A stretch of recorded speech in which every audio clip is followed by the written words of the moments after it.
Just a prayer for New Orleans. Just a prayer for New Orleans. Just a prayer. 5 students and a camera went down to New Orleans, the once great Big Easy, 2 years after Hurricane Katrina struck. I'm from New Orleans. Maybe I'm not too proud to be a United States citizen anymore, because when the military come in and took us away and gave our jobs to people from Halliburton, it feels like I'm in a third world country. Even as this story is dying out in the media and the minds of the American public, we went down there to transcend our perceptions of the city, ultimately finding life and desperation in a people left behind. What if it happened to your city? What if it happened to your mama, or your sister, or your brother, or your dog, or your cat? You wouldn't forget so quickly. This film is about the city, its people, and their efforts to rebuild and leave behind the past. This was our experience. I'm nervous a little bit. I think it could be really great and also at the same time not be. I keep thinking about what your professor wrote to you in that email about having like a meaningful experience, which just made me feel so weird because I don't know, we're just going down there to work. And I think this next week is just going to be like a blur and it's going to go really quickly, and then when we get back to school it's going to be a lot of reflection of what happened and what we did. Yeah, I mean, I think the people who, have probably been working at Common Ground for a while, and even the people who are living in New Orleans now are probably so used to seeing, what we're just going to see for the first time that, it's part of their lives. And so, I don't know, I feel like our reaction will probably be played down in order to match that, and we won't really, it's the same thing. But I think it's going to be more shocking once we see it in person rather than just seeing it on TV and in, photographs. I don't think I have a real sense of what we're going to, especially in the lower Ninth Ward and places like that. I don't think we would, or for me, that I know exactly what it really is going to be like. Can't feel me now, my feet can't feel me now. Oh, say feet can't feel me now, my feet can't feel me now. Feet can't feel me now, my feet can't feel me now. Say feet can't feel me now, my feet can't feel me now. Driving through the downtown area, you would think that the city was fully recovered and open for business. However, just 1 mile out of downtown, it looks like the storm hit a week ago. We made our way to the 9th Ward, where Common Ground Relief is located. Common Ground was started 3 days after the hurricane hit by Malik Rahim and Brandon Darby, longtime radical activists and members of the Black Panther Party. Their organization works for and demands justice and equality in a place which is historically neglectful of basic human rights. The Common Ground philosophy is solidarity, not charity. The people we encountered there opened our eyes as to what is really going on in the city and what needs to be changed. This is the community I was born and raised in, but I would like to say that each and every one of you, that when these people were shipped out for this hurricane, each one of them was saying a prayer. Each and every last one of them was saying a prayer. Believe that. This is a very religious place you're at. And I just want y'all to know the answers to their questions. Let's have a go. We're people that are focused on social, economic, and environmental justice. Many of us are dedicating our lives, or have dedicated our lives to that on a daily basis for quite some time.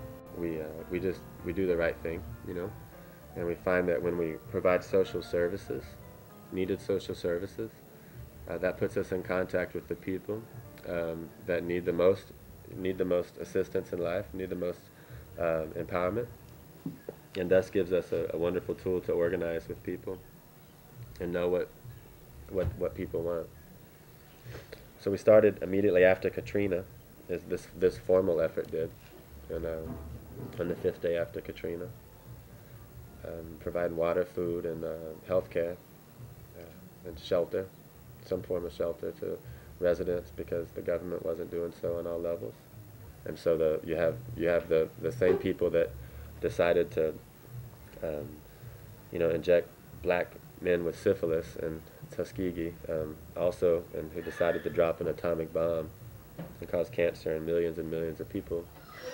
And the same men who decided, and still decide today, to put toxic waste sites, on Native American Indian reservations. You have these people deciding when it is or is not appropriate to deliver humanitarian aid, and we're people that say, that humanitarian aid by any means necessary, and that is a human right. Make sure that you all can get connected out into the residents to do the work that the government refuses to do and that the corporations refuse to do. But that you all and the people of the United States and around the world will do, because we stand in solidarity with all people, right?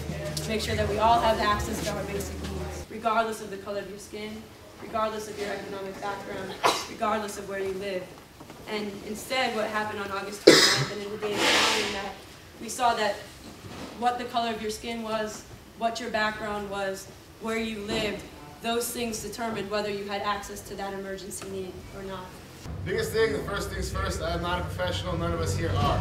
We're an all-volunteer organization run by about 40 to 70 volunteers on a full-time basis. In reality, it's one of the largest ex-offender programs in Louisiana right now. It's also one of the largest halfway houses. It's also one of the largest homeless shelters. It's also one of the largest volunteer housing facilities for predominantly white and privileged college kids from around the country. You can imagine the issues that come up, and the things we deal with on a daily basis, the fires we put out, and the communication that we try to ensure happens. They call me Miss Elizabeth. I am Community Resource Coordinator for Common Ground. There was 20,000 homeless on the street before Katrina hit, 6,000 on the streets, and 14,000 multifamily dwellings. Now there's probably closer to 250,000 that are still displaced or homeless in some kind of way. That's half the population of New Orleans. Anticipating tomorrow how much work it's actually going to be, and hearing that it's very intense. Would like to be house gutting, I think. Yeah. But at some point maybe doing something, bioremediation, gardening, I don't know. It's like quite a production. It's much more organized than I thought it would be. And I don't know, impressively so almost, that the kids are so young and are, doing something really big. Now is the time.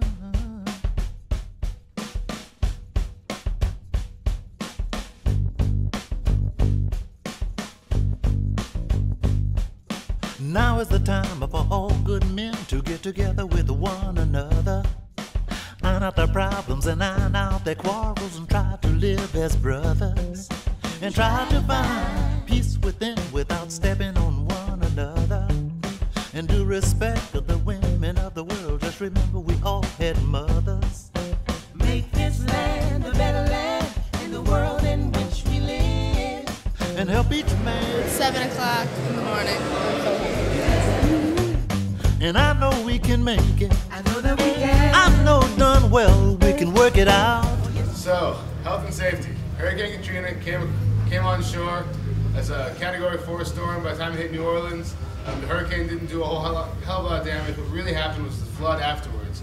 So, the flood mixed every nasty chemical, from human feces to lead to arsenic to all kinds of toxic waste in the city, into this big toxic soup that just floated around for a couple of weeks and flooded again a couple of weeks later. So everything's coated in this really nasty chemical soup. So when you guys are in a house gutting, you want to make sure that you guys have a respirator on, a Tyvek suit, and all the other safety gear we provide you in order to keep all those toxic chemicals and all those dangerous contaminants off your body. A better land in the world in which we live, and help each man be a better man with the kindness that you give. And I know we can make it. I know that we can. I know done well we can work it out. Oh, yes we can. I know we can. Yes we can. And why can't we if we want to? Yes we can. world. I know we can make it if we try. Oh, yes, we can. I know we can. Yes, we can. Great gosh almighty. Yes, we can. I know we can.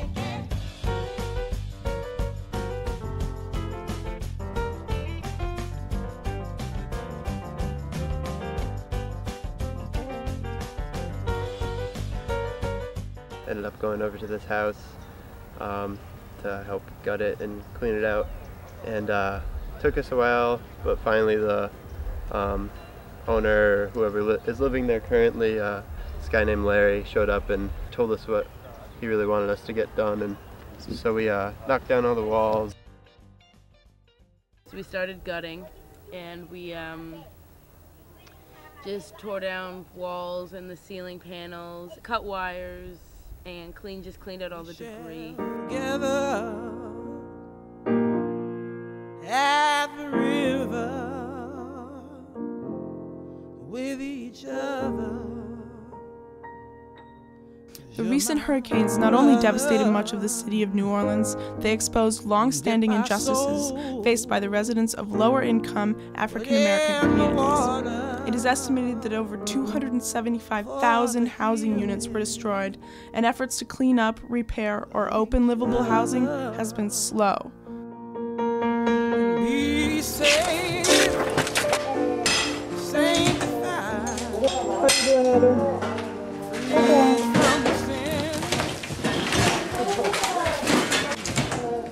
We're gonna blow this whole thing.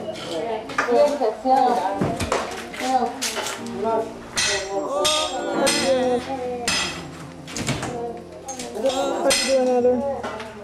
Okay.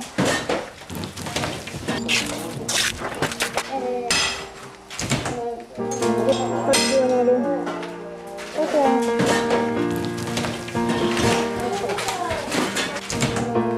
We're gonna blow this whole thing. We shall gather at the river. Okay.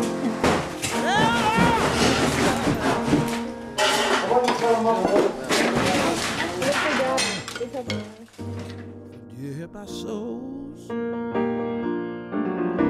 the water for the healing of each other. So we just swept a lot, made sure the house, the basement was really neat, and then he came back and had voiced a few concerns just about us, more coming again and doing the shower and him clearing up some more space and us working there. So that was the house gutting, and it was really awesome to do it. It was hard. It was nice to actually take that first step and do the first house, and it went well, and I think we're all very capable of making change. And even though it's just one house, it's it's something. It's somebody's house. So that, and we have the ability to do 4 more houses or something. So I'm feeling really good. I'm really happy we're down here and doing this. When we're here, we're probably gonna collectively, as 12 people today, we gutted the basement of one house.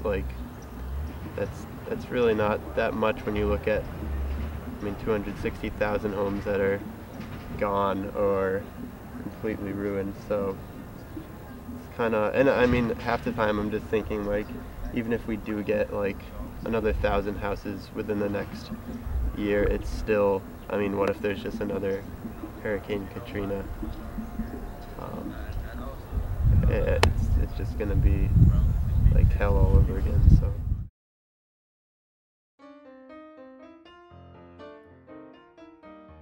Okay, so today, we, instead of gutting, we couldn't get a house, so we went to City Park and we went into the greenhouse, and we worked with this guy named Rick who works there, and he was awesome. He was really helpful and really friendly, and that really helped the whole process.